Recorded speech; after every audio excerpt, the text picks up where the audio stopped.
Down چل رہا ہے اور عید کی نماز چونکہ عیدگاہ میں پڑھنے کی حکومت کی طرف سے اجازت نہیں ہے،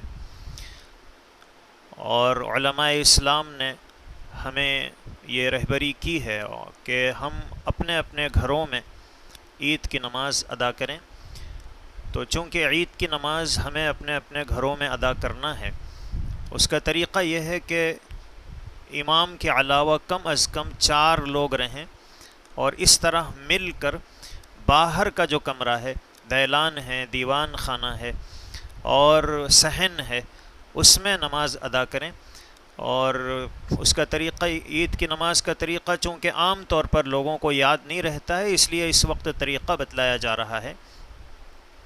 جیسے 2 رکعت نماز ہم عام طور پر پڑھتے ہیں، عید کی نماز بھی ٹھیک اسی انداز سے پڑھی جاتی ہے، صرف تھوڑا سا فرق ہے۔ عام نمازوں میں زائد تکبیرات نہیں ہیں، عید کی نماز میں 6 زیادہ تکبیریں ہیں۔ پہلی رکعت میں 3 تکبیریں، دوسری رکعت میں 3 تکبیریں۔ دوسرا جو فرق ہے وہ یہ کہ عام نمازوں کے مقابلے میں عید کی نماز میں جب بھی ہم کچھ پڑھتے ہیں تو ہاتھ باندھ لیتے ہیں، اور جب کچھ نہیں پڑھتے ہیں تو ہاتھ چھوڑ دیتے ہیں۔ اب طریقہ سن لیجئے۔ سب سے پہلے اللہ اکبر کہہ کر ہاتھ باندھ لیں گے، ثنا پڑھیں گے۔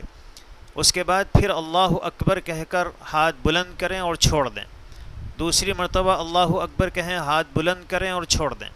تیسری مرتبہ اللہ اکبر کہہ کر ہاتھ اٹھائیں اور اب باندھ لیں۔ اب سورہ فاتحہ پڑھنا ہے، ضم سورہ پڑھنا ہے، تو اعوذ باللہ بسم اللہ پڑھ کر سورہ فاتحہ پڑھیے۔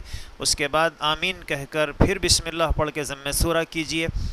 اس کے بعد رکوع کیجیے۔ رکوع اور سجدے میں تسبیحات جو عام طور پر پڑھتے ہیں وہی پڑھیں گے، اور جیسے ہی دوسری رکعت کے لیے کھڑے ہوں تو اب کھڑے ہوتے ہی ہاتھ باندھ لیں اور بسم اللہ پڑھ کے سورہ فاتحہ پڑھیں۔